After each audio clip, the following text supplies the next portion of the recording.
Okay, so I want you just to introduce yourself and tell me your name, Okay.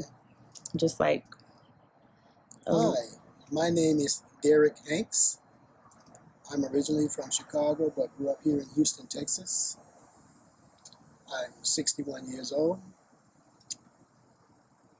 okay. So which countries have you traveled to? I lived in Japan, Hawaii, Bali, and I lived in Japan for 21 years. Okay. What is your favorite thing about traveling? Meeting new people, the scenery, just experiencing something different from what we know about here in the United States. Okay, so you say you lived in Japan. How long were you living there? From 1986 to 2008.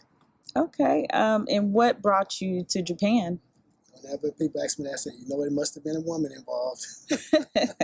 Yeah, I went to visit a friend of mine after working here in the United States. I needed a break, and it was supposed to be like a short visit, but I ended up staying. So it was my first trip, and I loved when I got the first time I was there. I just loved the way everybody received me and the way things were happening around me. So it was like, why do I want to come back here? So that was my whole thinking. Okay, well, that's a great way to think, I believe. So, what were the best parts about living in Japan for you at that time? Oh, the people. The most thing that comes to my mind is the people, how kind and friendly and unstressful. Uh, that's what I fell in love with. It just felt good. And if you live, I've lived here. I was born in '55, and I grew up through a lot. I've seen a lot of turmoil, and to go there, it's like, wow. It's no race or type stuff. You're either Japanese or you're not, and it's just a different feel. It just felt good. Good. Okay, good answer. So, as far as that's concerned, what was your least favorite part about living in Japan? Uh, my least favorite part, I loved everything about it. If I have to say something, it would be I lived in the rural, the real Japan, where there were snakes and monkeys and animals, and there were monkeys would snatch women's purse or they'd go into your garbage. So it didn't bother me, but it didn't happen to me, but that would be the least thing that I would like about it. And I had to snake proof my home, so that wasn't fun having snakes that close to you. Hmm. In the Japanese way, they say if you have snakes in your yard and in your property, that means more wealth. So I was like, I don't want no more wealth. So, when you decided to move, what was the reaction from your family and your friends in the U.S.? My mother didn't take it so well. My father said it was my decision. So I had to go with, it was my decision, and I knew that. But I went there first and I called him. So my mom, she didn't really like it. But my dad, he was 100%, hey, it's your life, it's a good experience, go for it. My friends thought I was crazy. They were like, man, can you speak Japanese? And so I got mixed emotions from everybody. But I followed my own heart, my own mind, and I'm glad I did it. And when I retire here in 3 more years, I'm going back. Nice. So, how does the cost of living in Japan compare to the U.S.? It's twice. So you're paying 500,000 for a home here, you're gonna pay $1 million. So the cost of living is twice what we pay here. Everything's expensive, but you get paid, and it supplements that. So you get paid enough to live there, but everything costs more. I'll give you a good example. You can't buy a car unless you have a place to park it. So there are different rules, but and I like their society. They don't have a check system. You have to have a debit card or the ATM card to get paid. Mhm. And everybody, if you want cable, water, or whatever, you have to use that to get whatever services that you need. So there's no credit problem in Japan. They get what's due to them, and you get what's left, which I think they should adopt that system here.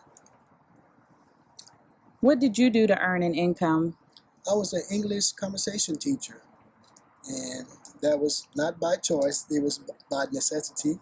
My wife had an English school, and she wanted me to teach English, so I thought I wanted to do computer stuff, but I couldn't read kanji and katakana and hiragana. So then I sold on eBay. I was one of the first eBay users.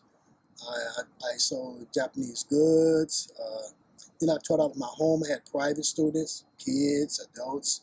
So it's a lot of ways to make money there. And since English is the second language, that's a good foundation to make a living by teaching English. And so I consider myself an English conversation teacher. And I wouldn't look further and got certified with a TEFL certification to teach English as a foreign language.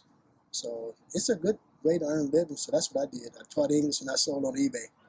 Okay, that's great. If you could pick one piece of advice to anyone moving outside of the US, what would it be? Go for it. This is not the only situation or lifestyle to know. I wouldn't have known I wouldn't have known how things were in Japan had I not gone there. And luckily, I had a Japanese friend that I met here and I helped her a lot. And I went back to visit, just to visit, and just fell in love with it. So hey, follow your heart, and you should try things. I tell everybody you should go to another country or two in your lifetime and learn about other cultures. Because what I gained from that is a different perspective, the way I look at life, the way I perceive other people, and it helped me out tremendously. So I would tell anybody, hey, if you want to go to another country, Japan is a nice place to start. Okay. So when did you come back to the US? I came back here 2008. Uh, well, it was January. Yes, my mom was sick, so I came back here. Had no idea my mom was going to live for 4 months, so we buried her, and I decided to stay. So I've since been back here going on 8 years, and after 2 more years, 10 years, I'm gonna decide what I'm going to do. But I know I'm going back, so yes. So how did you cope with returning to the US? That was different. It was pretty hard because in Japan they drive on the opposite side, so I have to get accustomed to driving again. Even with my English, as you guys probably noticed, I still struggle with English because I can speak Japanese. So I think a lot of what I want to say. Yeah, so it's a adjustment period. It's taking me a longer than normal, but it's an adjustment period. The So food, are you fluent in I'm sorry to cut you off. Are you fluent in Japanese? when I came back, I was, but I don't get to speak it every day. So my kids even tell me, "Otoza anata wa Nihongo hen." That means your Japanese father, your Japanese is strange. So I'm like, okay, I know, but it was an adjustment period, and I'm still adjusting. Uh, like when I was in Japan, the 911, I watched it on TV. The O.J. Simpson, whatever you want to call it, I watched that on TV. The thing with Bill Clinton, a lot of the bad stuff, I was in Japan, so it wasn't the same impact watching it on TV than you guys lived it here. So a lot of things changed, freeways. So I'm still adjusting. And this my country, but it doesn't feel like it. My place where I live is decorated. I have Japanese decoration, Chinese decoration. People come to my place, they have bamboo. They say, "It feels like I'm out of town in another country." And that was my hope, that when they come to my place, they don't feel like they're in America. So I achieved that. And it helps me just seeing the type of things that I have in my place. So I'm still adjusting. But my heart is in Japan, but I'm here in America, in the body. I see. As far as being a black man in America living in another country, how do you think that you were perceived? Oh, I had no problem. One thing I noticed about living in Japan, you're either Japanese or you're not. And they don't have that, the barriers that we experience here in America. I never experienced any type of racial nothing. Uh, One thing I can say, they respect elders. So the elderly people, if you're shopping, they might come and step in front of you, but that's just their culture. The elderly are respected, and children they're more respectable. Like, for example, there are bicycles. You can get on a bicycle and ride it, and when you finish, just drop it off at a depot, bicycle depot. Same with umbrellas. These are things that just their hospitality. Their culture is to serve and make you feel relaxed. If it's raining, they put the umbrellas out. You can pick up an umbrella and go where you're going. And when you're finished, you can just drop it at another depot. I don't think that'll work here.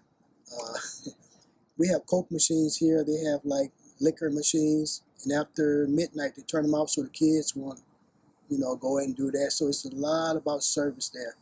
I experienced no type of racial nothing at all in my 20 years of living there. That's why I said I can go back. Did you run into any other Black Americans or just Black? Yes, I did. I met a couple, a Black man and woman. They were English teachers, and we discussed a lot of things. I met other Black men that was military that decided to live there, and everywhere I go, I was always the oldest, so I would tell them, hey, don't do anything bad because they know you're here. You don't want to give America a bad name, so be on your best behavior. I would coach people, new people that was just coming there because they knew I was always there. I had been there for a while, but yeah, no type of racial, nothing like that. So, how has living abroad changed your views of the U.S. or molded your views? Tremendously, tremendously. It's something wrong with our country. It really is. I've never experienced any type of racial divide or hatred. Just being there, you can feel the love, and the Japanese are genuinely, they're interested in us. They want to know. My kids are still there. One thing I can explain to you is like they don't lock their homes. They don't have car alarms. So during some of my English conversation schools, I talked about car alarms, and they were like, "What?" That's a surprise expression. They're like, car alarm, ooh, and they don't lock their homes. It's very customary for someone to just walk in and say, "Tadaima," they're announcing that they're there, they're at your house. That took me a while to get used to, but it's just their way. You would never have that here, someone walking in your house, So it's just their way of living is so friendly and safe. There are no guns. Guns are illegal. Only person who have guns in Japan is the military. And you're not going to run into the military on a daily basis. So it's very safe. I loved it. Okay, well, thank you so much for taking the time out to give your input and just your story and background. We definitely want to encourage more American citizens to travel and consider living abroad, specifically Black Americans, due to all of the issues that we're facing here in America. And I do believe there are other places that we could go and flourish and be, and thrive and be successful. And it just takes the first step. That's right. So thank you so much for providing us with your information, and hopefully people will see it and use it as a tool to make the step and go forward and do the same. So definitely. Thank you very much. Awesome. Thank you. That was fun. Oh yeah, I love it. So you're my first person to test this out.